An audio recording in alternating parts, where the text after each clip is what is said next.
Welcome to The Derivative by RCM Alternatives. Send it. Hey, everybody. Welcome back. Hope you're enjoying the Olympics as I am. I'm a big fan of the alpine skiing, the downhill, of course. Late night curling is always fun on the couch. And then the biathlon for some reason. I don't know. Something about them having to cool the heart rate down, make those shots is pretty cool. You know what else I'm a fan of? The nuclear trade. It's the only thing that makes sense to me for our future. Just look around your house, how many things you got plugged in. I've got my mattress plugged in, for goodness sake. So I listened to the Going Nuclear podcast from time to time and was excited to get Justin Huhn and Trevor Hall on this podcast to take my personal nuclear thesis from uninformed to better informed, well-informed. Not sure, but one of those. So we're going nuclear. Send it.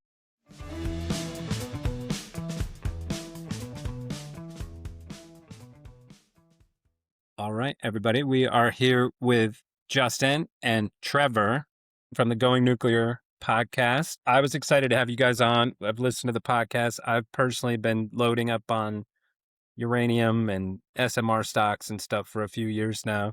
So wanted to kind of chat about all of it with you and kind of let's start there. If we're maybe, Trevor, jump on the grenade first of like, what's your overall thesis? Why did you think you needed a uranium piece to the content puzzle, and what's the nuclear story, if you can say it in less than 6 hours? Yeah, no, I mean, I think the reason is because I think there's growing demand that this is a potential answer to a problem. We need baseload. We need baseload energy, and everybody wants it clean. I think that's pretty. I think that hits the nail right on the head. I mean, obviously, I do think continued fossil fuels and traditional energy will continue to play a huge part of the infrastructure, and not only just developed worlds in the U.S., but globally. But as the need for cleaner energy continue to move on, and we've obviously seen a number that we've seen renewable energy can fit a small piece to the puzzle, but it's not something terribly reliant upon. How do you continue to have clean baseload energy? And obviously uranium nuclear energy fills that huge gamut. Now, what we've tried to discuss on the podcast for a number of years is we've seen huge positive sentiment shift over the last 5 years. What we haven't seen yet is like tangible implementation and really like a lot of, willing to spend the money to get new reactors up and going, connect to the grid. Now, the artificial intelligence piece, that's a side story. We're seeing a little bit of that. But obviously, momentum's there. From my seat, I'm still waiting to see, something tangible, something new that's going to come online and really change the game.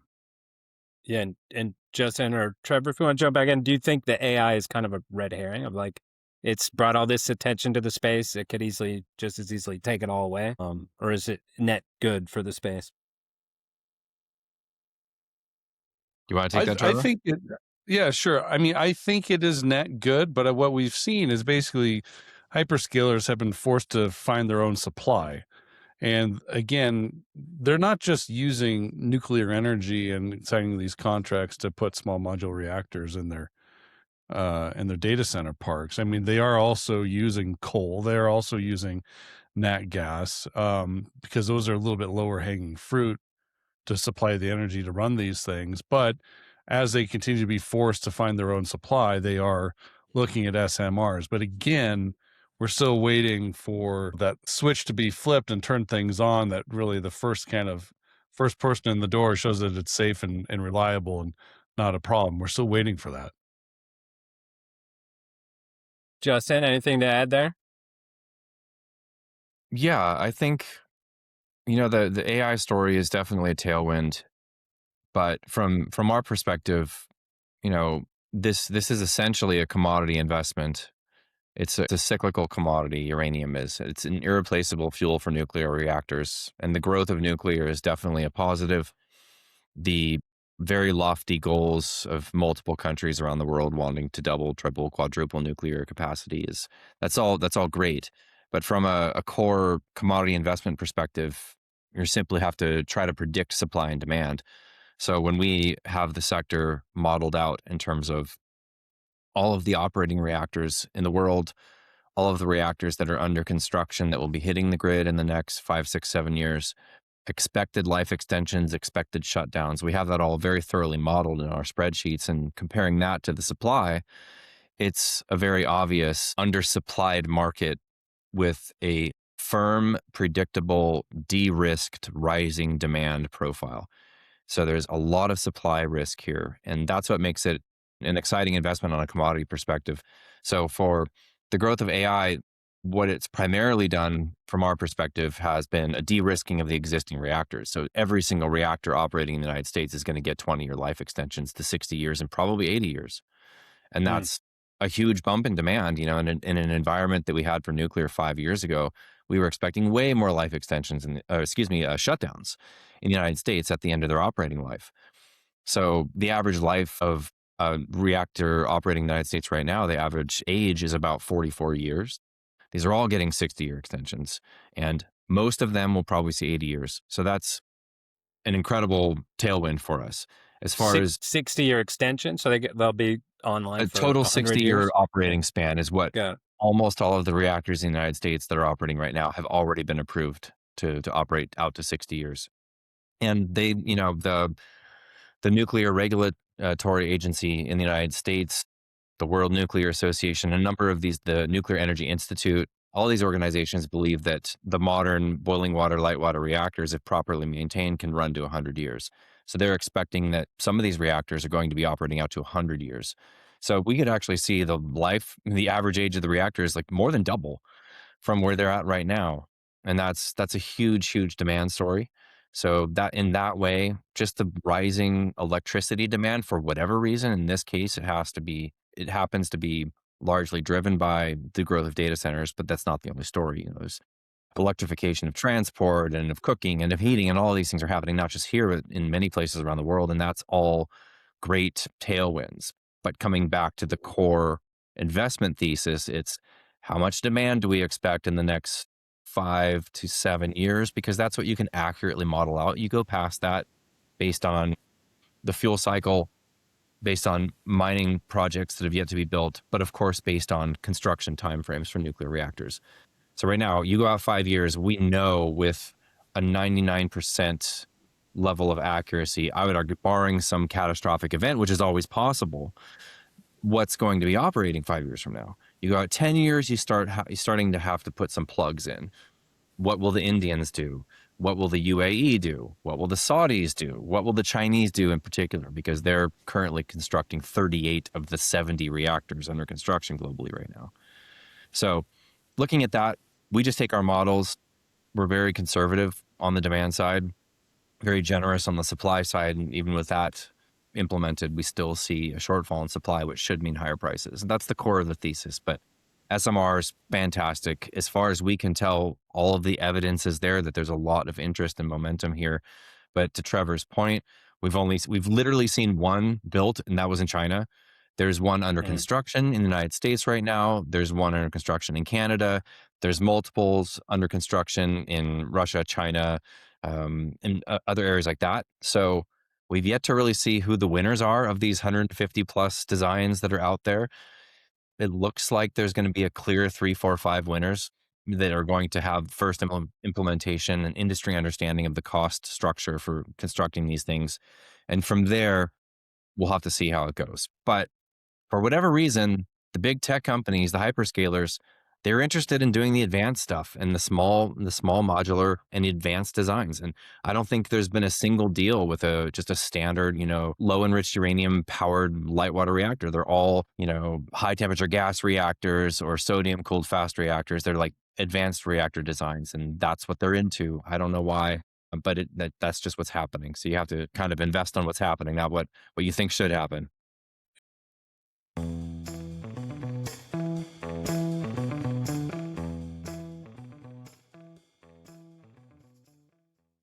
So a few things to unpack there. One, you make me nervous saying it's a commodity story, because in my world, commodities are notoriously bad investments over the long term, right? Like they may go long term up, but there's a lot of volatility. There's a lot of downside to them. So do you feel like this is different, or will it become more like a standard commodity, or how do you kind of separate it from, all right, I think oil, right? If you thought oil is a somewhat similar thesis, right? Of like, hey, we need more and more electricity, we need more transportation. But like we were at $120 oil 5 years ago, now we're at $60 oil. So how do you kind of compare, contrast those two? Sure. I mean, I definitely have my opinions on this, but I'd be curious how Trevor kind of sees it as a commodity, because I know he's very well educated on other commodities as well. Yeah, I think the basic fundamentals behind the uranium supply market is far different than what the oil market really is. You're talking incredible production markets throughout the world in oil and crude, and a lot of it is price set by, OPEC plus cartel, who can basically say every month that they're bringing more online or cutting more off, which has immediately a huge effect on production supply in the U.S. I mean, I would maybe go back and talk to Rory Johnston over at the Oil Groundup podcast about those dynamics. He's obviously an encyclopedia on it. But just comparing it, I don't think you're not comparing apples to apples here. Uranium is obviously the mass producers are out of Central Asia and Russia. We have supply here in the West, nothing coming out of the United States really. But we do have potential supply partners out of Canada in the Athabasca Basin that could potentially bring that supply online if relationships between Canada and the U.S. improved as trading partners. Yeah, I don't good know if thing we're that's- alienating them that when we Yeah, need the it's uranium. so and that's a whole nother story that maybe it's worth having a conversation later. But the fundamentals of the market are vastly different. It's a lot tighter of a market in uranium. There's a lot of brand new players like Sprott, Truss, and Yellow Keg they're acquiring uranium and taking those pounds offline when they can. So that's even creating a much tighter market. And Justin just explained the thesis behind the need for supply for extensions of what the current infrastructure is over the next 5 to 10 years. Now, we could see a bull rush of small modular reactors come online. If this one in the US say actually, works and all systems go for 18 months straight, I think you're going to see a lot more implementation and adoption throughout the grid and for hyperscalers. That's going to create an even tighter supply. The thing is, I think my focus is really on where's the supply going to come from in a very fragile geopolitical trading hub that we have. Yeah. They could be like we've seen deals left and right on a lot of different things like cars and electronics and semiconductors. China can make a partnership with 1 or 2 specific countries for production supply for their infrastructure and cutting us out. Yeah. That would be a really hard thing for us to swallow. So how do we continue supply coming into what potentially would be a huge infrastructure build out in nuclear energy going forward? And what does the mining process look like? How are we getting it out of the ground? Is it super more intensive than mining for other minerals? Or is it basically the same mineral extraction process? I don't think anything much has changed on the process of mining uranium for the last number of years. I mean, some other technology involvements, but I haven't heard anything like drastically changing. We're still mining uranium similar fashion traditionally that we have done in the last 20 years. But which is what, like just you're digging it out. Basically classic mining. Yeah. Yeah, classic mining.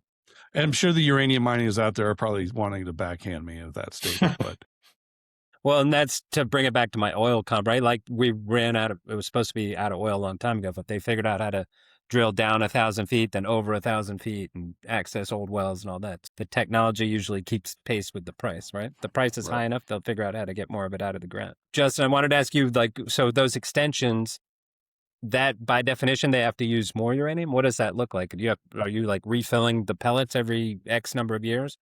Yeah, what does that look like in a reactors, classic reactor?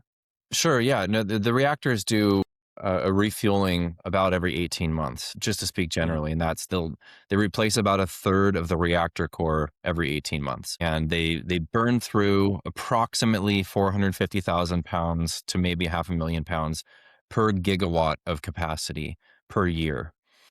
And that's essentially, you have to make other assumptions that get more complex that are not worth geeking out on this conversation. But that's some rough math that you can use to gauge general demand. But I completely agree with Trevor that it's It's basically a supply story now because the demand is relatively static. I mean, it's definitely rising, but you don't really have acute demand events with the exception of what's financially driven, like from the Sprott Physical Uranium Trust.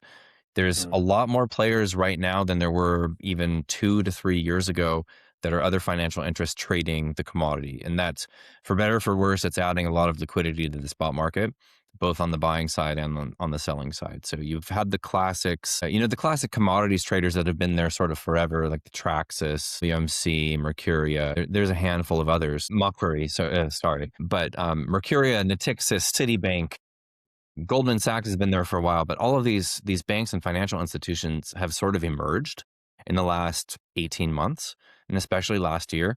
So they're buying on dips and they're selling on rips, and it's adding to some liquidity in the spot market. But besides the financialization of the sector, you don't really have big, massive changes in demand. You can have a large nuclear utility come in with a large RFP that can sort of shock the market in the near term, but demand is pretty stable. You can model it out relatively easily. The supply is the more difficult situation. There's some elements that make this commodity very unique compared to something like oil or gas or even other metals. And that is that supply is very, very slow to respond. And for potentially obvious reasons, you have incredible price volatility historically in this market. So the large multinational mining companies are not really all that interested in uranium. The only one being BHP because they have uranium as a byproduct from an Olympic dam, mining gold and copper. The other majors, they're not really interested in it because you can go from previous cycle, $10 a pound, $8 a pound, all the way up to 134 and crash back down to 40. And that's just way too much volatility in price for most majors to be interested in that type of commodity. And so where are we at today, roughly? Today, we're at 85, 86 in the spot market. We're at 89 in the long-term market. The forward curve is about $100 a pound going out a few years. So what this commodity has that is different is very, very, very long cycles. This is not something like Trevor mentioned that OPEC is just going to say, oh, we're ramping, oh, we're cutting, and the whole market reacts and it has a meaningful reaction that can last for a while. This doesn't really have that type of environment. We do have suppliers that are OPEC-like in terms of their market share. We have, 40% of the uranium comes out of Kazakhstan, and that's the cheapest type of mining. That's in situ recovery mining. That hasn't really changed in technology in the last 20, 25 years, but that has become a more prominent method of production. Then we have Canada that produces 35 million pounds a year out of Saskatchewan. There's a good amount of production in Namibia, about 20 to 25 million pounds a year out of Namibia. So we have big players, and there's only a handful of places where it's mined in size. So any sort of interruption to any of these locations or these very complicated mines has very, very significant implications on the supply side and therefore the price. Just really, really long cycles. Right. If you're talking 60, 80-year extensions, yeah, long cycle.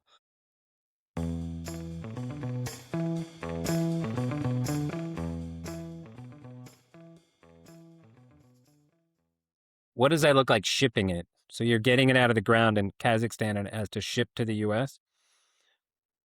The U.S. is the largest consumer. We're still the largest nuclear market, not for very long. China will be larger in less than 5 years. We do get some uranium from Kazakhstan, a decent amount. Shipping has typically never been a problem, but in the last few years, because of issues between the Western world and Russia, usually the uranium from Kazakhstan goes through Russia and is shipped out of the port of St. Petersburg. And so Cameco, for example, that has a joint venture project with Kazatomprom in Kazakhstan, the Inkai project, a gigantic ISR mine that's going to be operating for another 30 years from where we are now. That they usually got their pounds through St. Petersburg, but during, post-conflict in Ukraine, they elected to voluntarily have their material shipped to them via a Western route that went through the Caspian Sea and Azerbaijan. And it took 3 times as long. It cost 10 times as much, but they chose to do that. And a lot of their shipments were delayed. So how the Western world has reacted to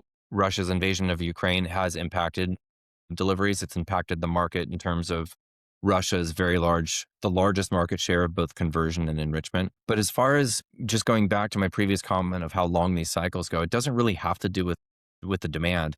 It has to do with how slow supply can respond or how quickly it can respond, which is not very quick at all. So if you go back, huge price spike in the 70s with oil crisis and massive building of nuclear plants. So the price just absolutely skyrocketed and went to an inflation adjusted, 200 and almost 250 dollars a pound, inflation adjusted from the 1970s. From there, it crashed because we had a lot of secondary supply coming out of primarily Russia, where they were down blending warheads and down blending high enriched uranium and feeding 20 million pounds of uranium per year into the US market. And that ended in 2013. Even with that happening, the price finally bottomed in like 2002 or 2001, $7-8 a pound. Then it went all the way up to 134 by 2007. Then we had the GFC, which was a temporary drop in the price that was largely financial driven. It wasn't really reactor demand driven. It was just supply. You had you had hedge funds that were buying physical on the way up, selling into the market, de-risking because of the massive crash that we had. So that was 01 to 07, 08. But from there, the commodity bottomed and started to climb again. And all signs were this is a resumption of a bull market. So this was 10 years after the bottom of the commodity. It was still the Chinese are building reactors. The Japanese are still operating their giant fleet. Like all of this was happening. And then Fukushima happened. And Fukushima was obviously an accident that spooked the market and hurt sentiment in the short term, but it hurt demand in the long term. The Japanese shut off all of their reactors, 10% of the global demand offline over the course of 18 months after that accident, 2 years. The Germans decided we're shutting them down too, which was in hindsight an absolutely ridiculous decision, but hey, they did it. And the Spanish implemented a phase out policy. The Belgians implemented a phase out policy. So all of these things happened post Fukushima, and that caused the price collapse. Without that accident, for as far as we can tell, we would have had a continued bull market in 2011 that arguably, I don't always want to say a bull market begins when the price stops falling. It's not necessarily the case for anything really, but from the bottom of the commodity to when the price crashed Fukushima, that was 10 years. And it would have kept going had that accident not happened. So now we come back, bottom in 2016, $18 a pound. We've been generally moving higher from there, volatile spikes and higher lows, but we can't tell where this turns around. We don't know where the supply is going to come from in size sufficient to satisfy demand, bring enough supply online that will actually taper off prices and eventually turn the price back down. That will happen at some point. We just don't know when. We don't see where that's going to happen. We can't model out where that supply is going to come from. And I might add, Justin, and correct me if I'm wrong here, but a lot of what's setting the price is going to be the urgency of the utilities to get those contracts for pounds in the future. And right now, there's no real urgency for utilities to say, oh man, we got to go fill up the coffers now. So they basically can be very patient. Now that might change, a year from now, 2 years from now, to where, they are going to have to be price takers at all. We're just not there. Like they're not just going to buy pounds at any cost because they have to. They can afford to be a little bit patient. It's kind of where we're at right now? To speak generally, I would say that's pretty accurate. Yeah. The utilities, there's definitely signs that they're increasing their activity, right? They're coming back to the long-term contracting market currently. They procured 71 million pounds in Q4 of last year. So that was a big jump. The activity has absolutely picked up from the stagnant period of, let's say, early 24 through mid 25. We had an 18-month period of them doing absolutely nothing, just waiting for the price to settle out as low as it possibly could. But to your point, Trevor, they don't really speculate. They don't really look at supply and demand graphics and go, oh, this doesn't look very good. We should be buying now. They don't really do that. They sort of buy what they need to buy when they need to buy it. And a fuel buyer for a nuclear utility isn't really incentivized to try to predict price. Get the price. So a rising price can oftentimes trigger utilities to come into the market. A falling price usually gets them out of the market because they're just going to let it fall as much as they can.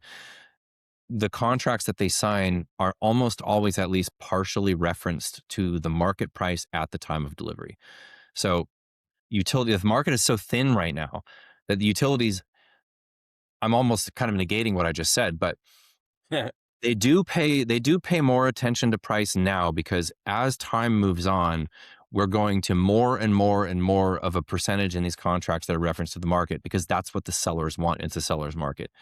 So compared to 5-6 years ago, when it was mostly fixed price contracts, they would be flexing up, getting as much as they could at those fixed prices. Now that their deliverables are at least 50-50 market reference to fixed, 3 years from now, they're going to be 80% market reference. 5 years from now, I mean, we're seeing 100% market reference contracts being signed right now. So the thinness of the market has utilities a bit more careful. They don't want to buy in the spot market if they don't have to. And if they don't see sufficient liquidity there at this perfect moment in time, they're not going to push price up voluntarily, because that hurts their own bottom line for contracts that they're getting deliveries of right now that are referenced to the market. So it's a really, really difficult environment for utilities. Historically speaking, uranium has always been there abundantly and cheap, with very, very few exceptions. Like a price, they see that price spike in 2007 as being driven by financial players almost entirely as a one-off. So there's still a lot of skepticism amongst fuel buyers that this is it, and we have a continued bull market ahead of us, despite even the very conservative price reporters telling them, guys, there's no more inventory overhanging this market. It's very fragile. Any sort of supply shock is going to send the price higher. So they're getting warned by the price reporters and the analysts that have historically been very conservative and really don't have a dog in the fight in terms of prediction. But they're starting to say, we've got insufficient inventories commercially overhanging this market that have always been there in history. They're just not there any longer. It's fragile. Kind of buyer beware. Get what you can get and do it, on a relatively soon basis. Don't expect prices to fall from here. And that's not coming from our bullish investors like us. This is coming from unbiased analysts in the industry that utilities are their primary clientele. So very unique environment right here. Do you think that, right, there's basically no volume in the futures markets, right? Nobody's hedging.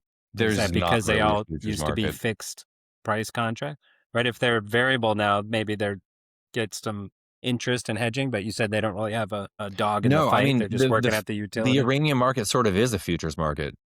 Yeah. Because utilities are buying for delivery 3, 4, 5, 6, 7, 8 years out in the future. They're paying now. So They're it's setting not, prices now for deliveries in the future. So the whole industry exists in the future. The spot market is basically a surplus disposal market. It's not where most of the volume is done. It's where the financial players interact. It's where some traders get production off takes and then they sell into the spot market. So that's always happening. There's some liquidity there, but most of the market really is kind of a futures market, but there isn't futures speculation like paper trading of uranium, let's say. It doesn't really happen. yeah. And then back to my transport question, I'm just envisioning like some soccer mom at a train stop as the freight train's going by. Like one of those containers is filled with uranium, potentially. Like it's moving 70 million pounds around into the country. Yeah, it's typically shipped by train or by truck. Sometimes I don't think many for people ISR know for that. ISR operations, the uranium born lixiviant that came out of the ground, that will actually travel by truck to a processing center. But a lot of it But goes it's by totally train and then safe.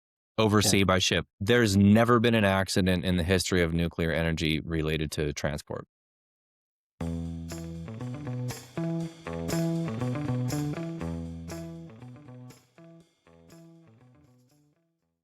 And then back onto the safety topic, right? In Fukushima, you mentioned like how much better are we today? And maybe Trevor, take this one. How much better are we today than Fukushima, than Chernobyl, than all of that? Like on the one hand, it makes people nervous. Oh, you're going to take this plant that was supposed to be shut down, de-risk it, you said, extend it out 60 years. Like that sounds like you're adding some potential for an accident.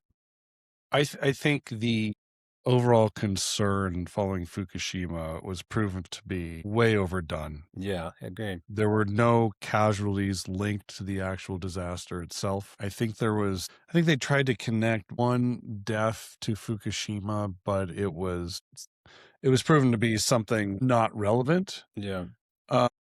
But it was just a lot of fear, a lot of fear mongering from general and I think it was also during the height of the green revolution and the push towards a renewable energy sector, that was a linchpin to get that voice elevated quite a bit. But since then, we have seen more people from that green energy movement come to the table in support of nuclear energy. More and more come every day. They see the writing on the wall of what needs to happen. Well, it's always been weird to me. How did nuclear get put in with like as like dirty energy? Didn't make a lot of sense Because to me. because it requires mining, because it requires, there's like, all the concern about what you do with the waste, although it's minuscule, waste comes something like this and can be deposited far, far away. Nobody would ever find it. In fact, there's some startups and some ventures are trying to find ways to repurposing the waste right now, which is quite interesting. I don't know if there's much to report from that, but there is some studies and, people trying to figure out what can happen. But those 70 million pounds a year, that's coming to how much waste is getting. Yeah, I mean, it is not big. I think I heard it basically comes in like a gallon bucket. If that, is that right, Justin? I know it's super small. Yeah. Well, the waste, I guess it depends on the reactor style. There's casks that are constructed of steel and concrete. So the spent fuel spends a year or sometimes 2 in a cooling pond, basically a pool, where most of the heat is dissipated. And in this pool, by the way, the fuel rods are at the bottom of it. You could do laps in the surface and you're not going to get any radiation. Once those fuel rods go into that cask, that depending on where you're on the road, in the United States, those are stored just on site. And because they're spent, basically, they're not. Yeah. I mean, they've gotten the best amount of energy that they can as far as utilizing it to boil water and create steam. There's still a lot of potential energy stored, to Trevor's point. And so there already is some fuel recycling. The French do it. It's just expensive compared to, running uranium through the fuel cycle. As far as the waste goes, all of the waste that has been produced in the entire civilian nuclear history of the United States can fit on a single football field 30 feet high. All of it. So the waste is something that it's always a talking point amongst the general public, but it's something that the industry is incredibly proud of. It's not a problem. They say, we can give you clean energy to power 1 million homes, and this is your waste right here. You can fit it in a Coke can. And so, it's something that the industry is really proud of. There's never been an accident with waste. The industry does not see it as a problem. It's the general public that thinks that it's dangerous or it's going to be radioactive for 100,000 years, which is technically true. It's highly radioactive. Nobody wants it in their backyard. It's highly radioactive for a few decades. Beyond that, it's basically, and you can go stand next to a cask that has spent fuel that just went in that cask, you'll get less radiation than taking a plane flight. So, and after Fukushima, and I agree with Trevor's points on that accident, but it's kind of like the airline industry. When there's a bad plane crash, you have the entire industry kind of do a gut check and go over their safety protocols. And so that's basically what's happened. I'm not saying it could never happen again, but most of the time, in most cases, like 3 Mile Island, we had a core meltdown there, and that was entirely contained as it was designed to by the containment dome around the reactor core. And the Japanese that, let's say, suffered that accident, they're majority in favor of nuclear. And so they can see, obviously, the biggest tragedy of that whole situation was what happened with the earthquake and the tsunami, and not the reactor meltdown. So who's on the other side of that? Who's pushing these myths? Coal and other energy sources of there's going to be a mushroom cloud. Trevor, let me jump in really quick here. Sorry. A lot of the anti-nuclear and pro-renewable lobby that we saw in the 90s into the 2000s was funded by the fossil fuel companies. And the reason for that is every nuclear reactor that shut down, they knew 1,000% that wasn't going to be replaced by solar panels. Every single time a reactor shuts down, it's fossil fuels that pick up the pieces. Yeah. So that was a lot of it. And now we're seeing that shift. We've actually kind of been hearing some whispers about some of the big oil companies getting interested in the the growth of nuclear, just seeing how the energy demand is growing so much in general. It's like all of the above, they want a piece of every pie. But yeah, the fossil fuel companies, Well, they loved seeing, and still do love seeing reactors shut down. I mean, to your point, I mean, that's exactly what happened in Germany. Once they shut down their nuclear reactors, the coal power generation is what filled the void. It wasn't renewable energy. In fact, their coal powered output just boomed after they shut off the nuclear reactors. And Russian gas that then got shut off. But that's another podcast. But yeah. But right, I think growing up, you're like, oh, 3 Mile Island. In my brain, there was a mushroom cloud and 100,000 people died. Right, like that's how bad the news was and the sentiment was about that. So yeah, we got a long way.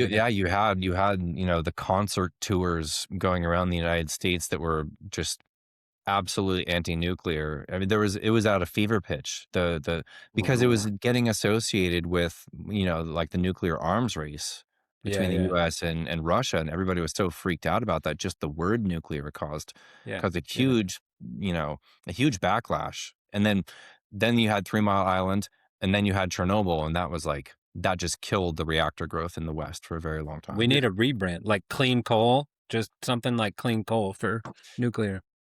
I would add, and obviously I'm not a nuclear power engineer by any means, but I would assume, and I think it's safe to assume, that nuclear power generation, the technology alone is completely different than the way it was 15, 30 years ago. Just the technology advancements alone and the safeguards in place with nuclear power plants is probably looked a lot different now than it did, even when you walk through Fukushima 15 years ago. Yeah. Well, just imagine what you could do with AI and sensors and all that improvement and all that stuff. You have real-time info. I mean, Chernobyl was basically, for the most part, run on an analog platform. Yeah. Right. And think about that wouldn't fly now. That would not pass muster.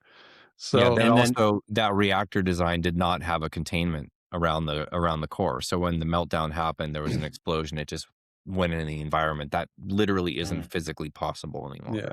What does that look like now? What's the containment sphere made out of? It's like 1.5 meter thick concrete around that's shielding the actual core.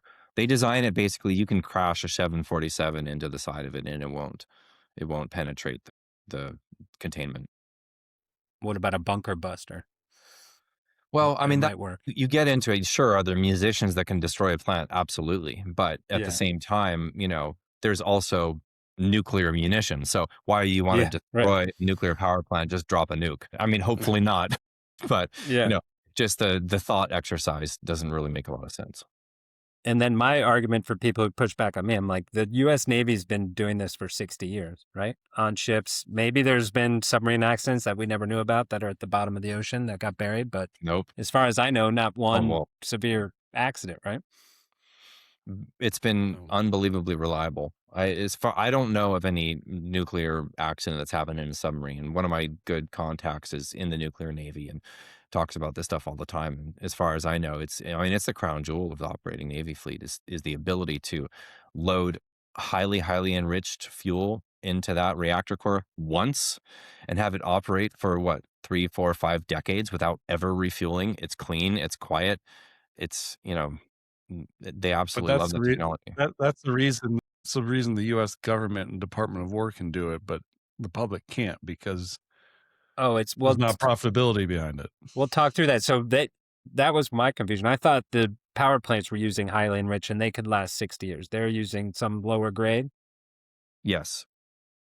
Because the higher grade is like nuclear bomb material. So it's a different reactor design. Yes. It's basically almost nuclear bomb, nuclear warhead, essentially, enrichment levels for the uranium fuel for the submarine and aircraft carrier reactors. And that's why they're only, the set amount of power, they know exactly how much power is going to be used from that. And they can operate for decades and decades on that one fueling. But the reactors that operate around the world are almost entirely light water and boiling water reactors that operate on a 4, 5, 5.5% enrichment. The the submarine reactors and warhead material is like 90+% enrichment. So much higher wow. enriched. And they have to refuel, like I mentioned, every 18 to 24 months.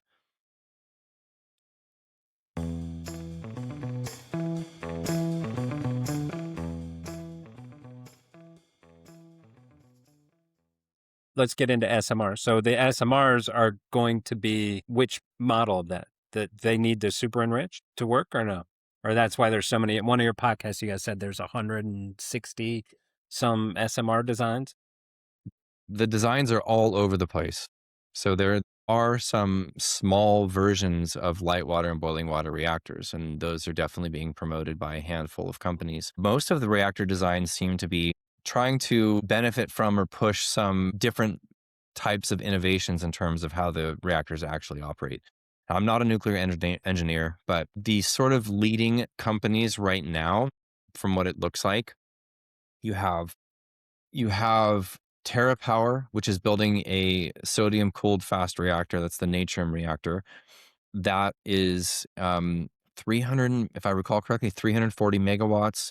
That one can actually store excess heat in the form of molten salt and take that excess heat and pull it back into the reactor and cycle up and down the amount of electricity they're producing.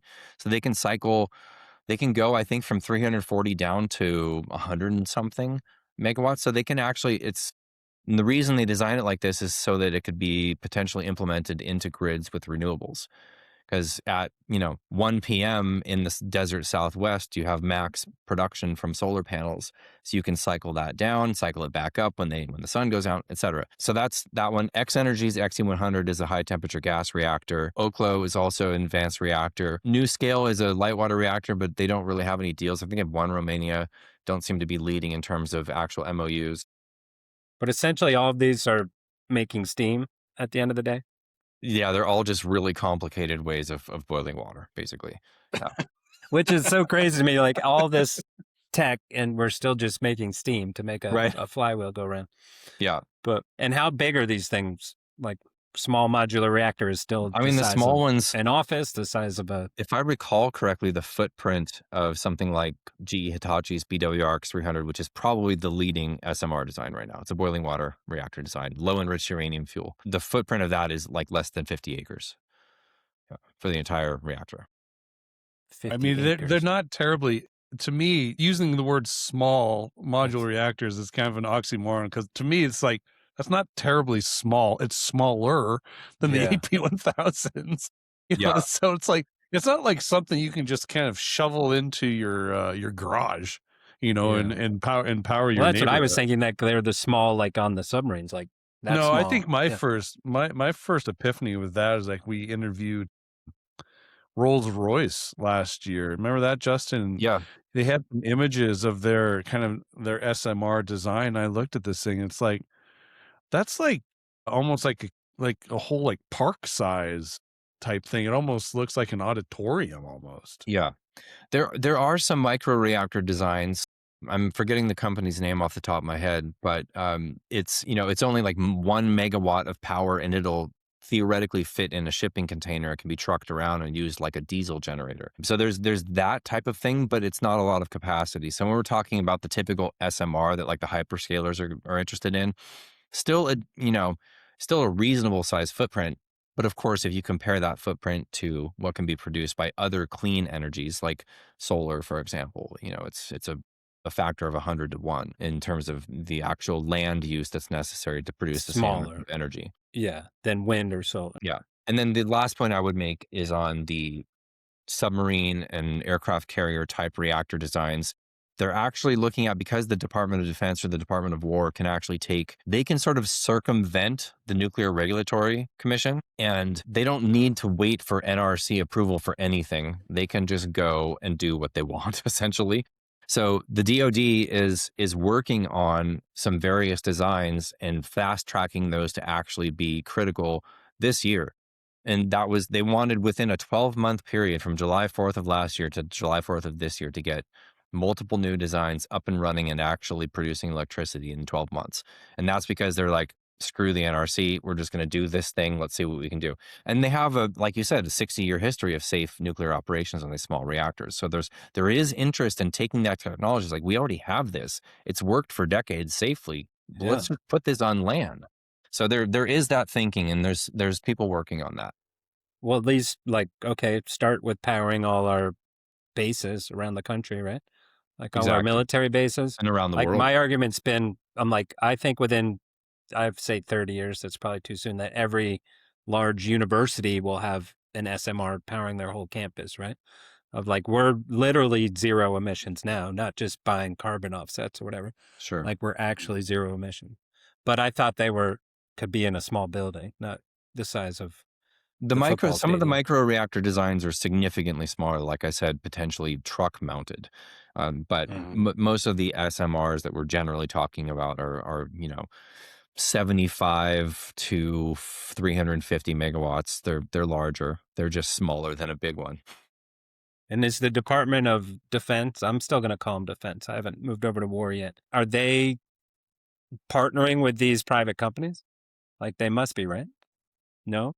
In the case of these small test reactors, it doesn't appear so. I do believe they have government contractors in terms of who's aiding the construction. I think BWXT is possible. There's a few others, but as far as partnering with private companies and the tech companies, no, not to my knowledge. The Department of Energy has been a lot more active than yes the DOW.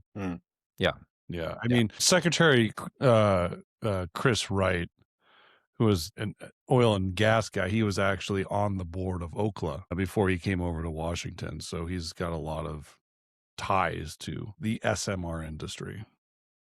And then let's talk the politics and the nuclear commission you mentioned. Like, so Microsoft can't just say, right, they bought 3 Mile Island or whatever was that all optics, or they actually own it? But they didn't buy it. Can they just... They signed a 20-year power purchase agreement and are partially funding the restart. So they're making a purchase commitment for the electricity that's going to come from that unit 1. So maybe Microsoft is a bad example because they're already doing something. Let's say Google is just like, hey, we've bought this land in Nevada. We're going to put a data center there and run it with an SMR. Like they can just go ahead and do that, or they have to get commission approval. Like what does that look like? The industry still trying to figure that out because at least in the United States, all of the reactors are operated by nuclear utilities, public or private. And the utilities at this point are very gun shy about building new nuclear. Most of them want to do it. None of them want to be the first to build a new design. Most of them are interested in small because the perception is that even if the economies of scale don't really make sense, it's the financing risk. So if you've got capital that's 4, 5, 6% interest and it takes a year longer, that's a very, very big change to the bottom line. So it's the finance risk and the capital risk that has them interested in doing something that potentially can get done faster. That's why they all want to do small, but they don't want to be the first ones to do it. So the tech companies at this point have either engaged in power purchase agreements and offtakes from existing nuclear reactors or nuclear utilities. So you have Vistra just signed one with, I think it was Amazon, if I recall correctly, and they're putting up some cash to aid Vistra in doing refurbishments on those reactors and uprates that will basically allow them to produce a little bit more electricity from these already operating reactors. Microsoft did a deal with Constellation that owns 3 Mile Island, and they're restarting Unit 1. And then, let's see, Amazon did a deal with X Energy to actually build, I think it was a dozen XE100s in Washington State. Who actually is going to build those? We don't know yet. So all of this is still being worked out, but there's what's the cost of that build?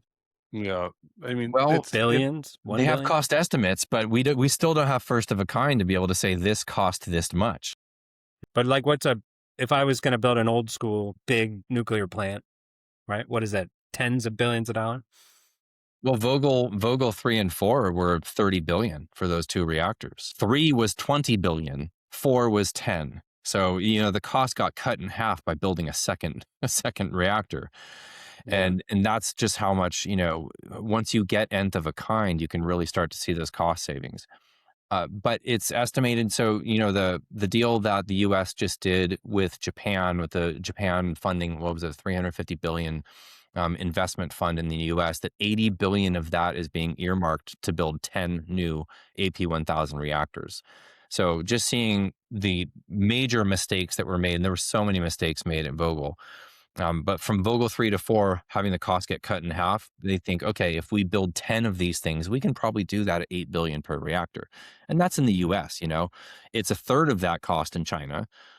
It just depends on where it's happening. But in the US, it's still, it's still pricey. With that said, you have enormous upfront sunk costs and then the operational costs of the reactors over the life of the reactor, especially if they go out 80 plus years, become very, very affordable relative to other types of technologies.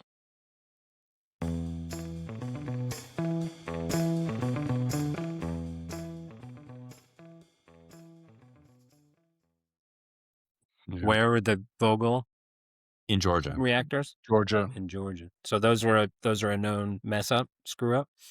It's got prolonged. It just kept on getting delayed and delayed and delayed. But once it's up and running, I haven't heard of any issue since it was, the tape was cut. That's a really, really good point. So there were so many problems. One of the biggest problems with Vogtle was that the total engineering design of the reactor wasn't even complete when they started construction. So they sort of figured a lot of things out as they went along. But there were things like, I can't prove this, but I did hear this from somebody that knows way more than I do about actual history of nuclear in the United States. The foundation concrete that was poured for Vogtle 3, the rebar grid, the spacing on the rebar was off by an inch, and they had to scrap the whole thing and redo it, and that was $1 billion mistake. So, I mean, that's just one example, and my numbers might be off there, but you get the idea. And even though these two reactors cost $30 billion, even though it was a major, incredible headache for the Southern company that operates them, it bankrupted Westinghouse. This process bankrupted Westinghouse. Even though all of that happened, it's the crown jewel in the state of Georgia. They have stable, clean, relatively cheap electricity. Their industry is growing really, really fast. All these companies are leaving California and going to Georgia. That's like the next Hollywood is being built outside of Atlanta because everybody's leaving California. The cost of labor, the cost of electricity here, we pay 32 cents a kilowatt hour. It's double the cost of the average cost in the United States. So it's something that the state and the industry there is really, really proud of, despite the fact that it was a massive cost and schedule overrun. So even when it's a complete stub your toe thing, it's still a great benefit to Georgia. But yes, the mistakes that happened there, the huge cost overruns are, I would say, suspect number one in terms of how it's influenced the hesitancy of the entire nuclear industry in this country of building new reactors.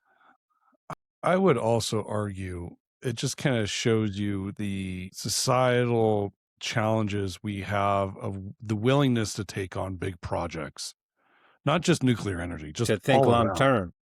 To think long term. We do not think like 50, 100 years from now, what can we do now to make sure society is best set up as we possibly can? We used to do that. But then with the hyper-financialization of the economy, capital markets, what they're doing with interest rates, the general incredible amount of debt we have carried in the United States, not only are we beholding to the affordability of these projects, but how do we do it in the face of public scrutiny and criticism, knowing that I'm going to have to go run for office in another 2 to 4 years, 6 years? Yeah, sorry. The last 4 years we were way underwater, but it's because I'm planning for 20 years later. Exactly. And I don't think nuclear energy is, it's tied to this whole problem. And if we had a better sound way of managing, our spend in the U.S., and that includes with entitlements, defense spending, all of those things, and we would have actually started building big projects, energy projects, when we could, not when we needed to. Yeah. We probably wouldn't be having as much of this conversation as we were having right now. But the question now lies, do we do it now Or do we continue to kick the can until it's way too late? And I think people are seeing the writing on the wall and start trying to do it now. And I've talked to Justin about this numerous times. And according, like, SMR is a great example. I think that once one SMR comes online and shows a quarter of positive, cheap energy flow without any problems, you're going to see the second one, the third one, the sixth one, the 12th one really quickly. And they'll be like incrementally cheaper as well. Nobody wants to be the first one in the door. Nobody wants to take on that scrutiny if things go wrong. But if it doesn't go wrong, like, people are going to really pay attention, and you'll see this sector really launch. But it seems like we've come full circle of the private sector is taking control. They're like, fine, politicians, you can't figure this out, but I need energy. I'm thinking, right? Microsoft, Amazon, they're thinking long-term, like, we are going to need massive amounts of energy. That's why they're doing these deals. That's why they're looking into SMRs and securing these. But you will start seeing it because we already know energy prices are rising in places where hyperscalers are building. Yeah. If you get enough of the public, which is a voters pushback, complaining and pushback against the utilities, against the cost of energy, maybe they'll provide a solution to the problem. We're not seeing that right now, but that's right. I've seen some documentary, one piece on that of like the data center went in down the block and everyone's electricity's much higher, and these people are now protesting. We don't want a data center here. Yeah, I mean, listen, and just anecdotally, like, we're using more energy now than we ever have. And in 10 years, we're going to just even put what the energy use we're putting in now, it's going to look like peanuts compared to what we're going to need in 10 years. I mean, I'm just thinking, like, in the last 3 years, I bought a plug-in hybrid. I remodeled my house and put in, way too many plugins to charge everything else. Just me as a consumer of energy, I look back and, like, I'm almost ashamed. But 100%. it's I have two teenagers. We've got like 1,000 cords around the house. My wife, we're in Chicago. We've got the heated glove, the electric gloves, electric vest, like everything's plugged in and charging all the time. Yeah. So we're going to need it. We're going to need the energy. So I do think it will start steamrolling once one person or one group shows it's doable.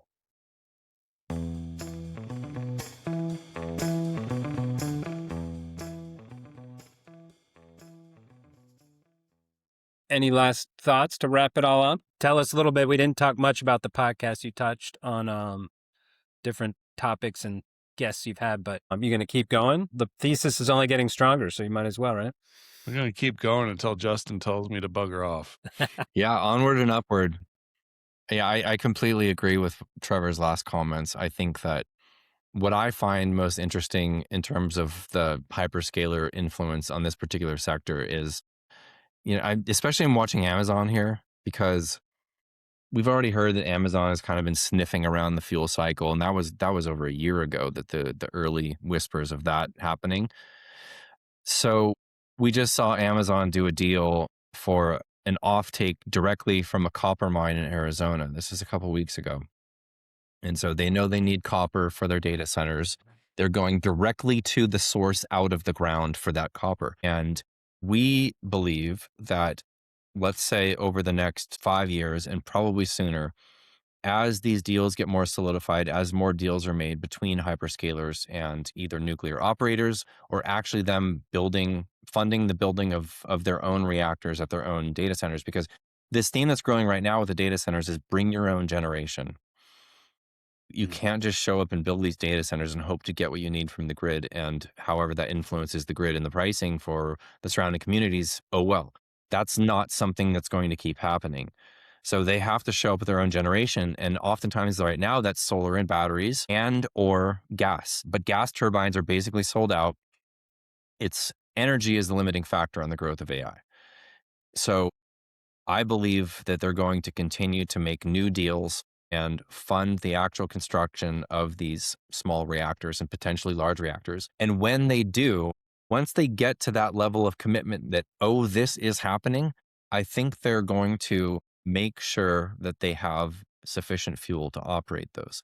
Whereas right now, the reactors around the world, utilities are sitting on 2 or 3 years of inventory. and it takes 2 years to put material through the fuel cycle.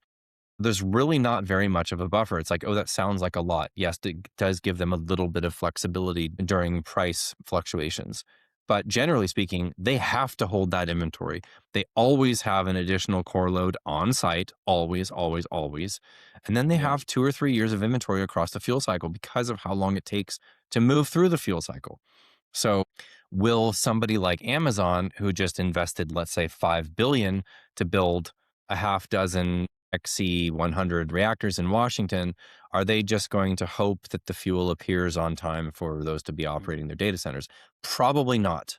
So I think that a right tail catalyst in the next few years is going to be somebody like Amazon making some sort of offtake agreement with a producer or a to-be producer developer for actual pounds coming out of the ground.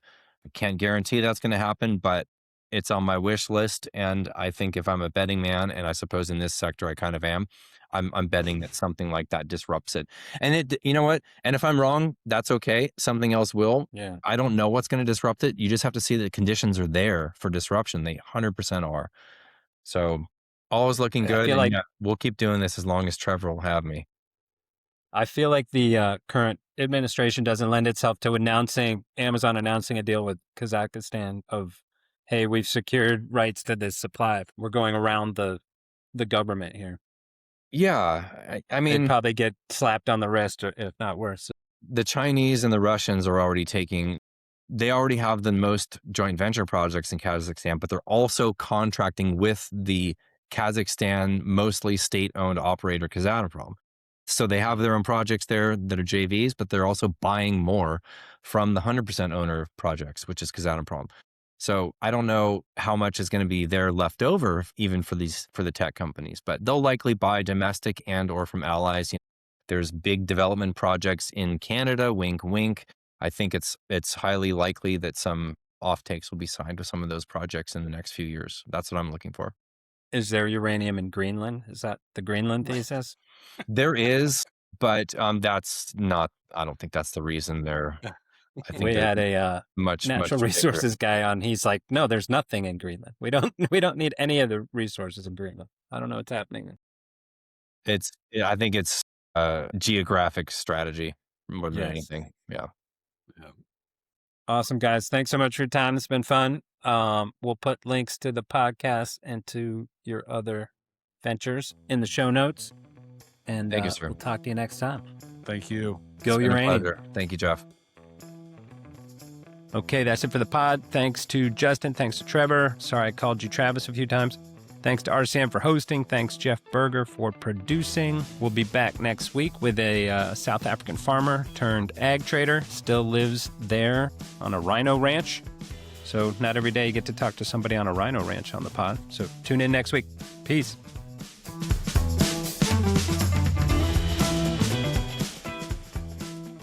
You've been listening to The Derivative. Links from this episode will be in the episode description of this channel. Follow us on Twitter at RCMAlts and visit our website to read our blog or subscribe to our newsletter at rcmalts.com. If you liked our show, introduce a friend and show them how to subscribe. And be sure to leave comments. We'd love to hear from you.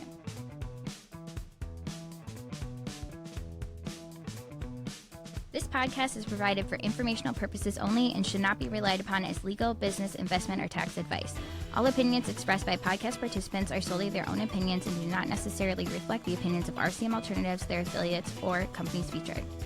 Due to industry regulations, participants on this podcast are instructed not to make specific trade recommendations nor reference past or potential profits, and listeners are reminded that managed futures, commodity trading, and other alternative investments are complex and carry a risk of substantial losses. As such, they are not suitable for all investors.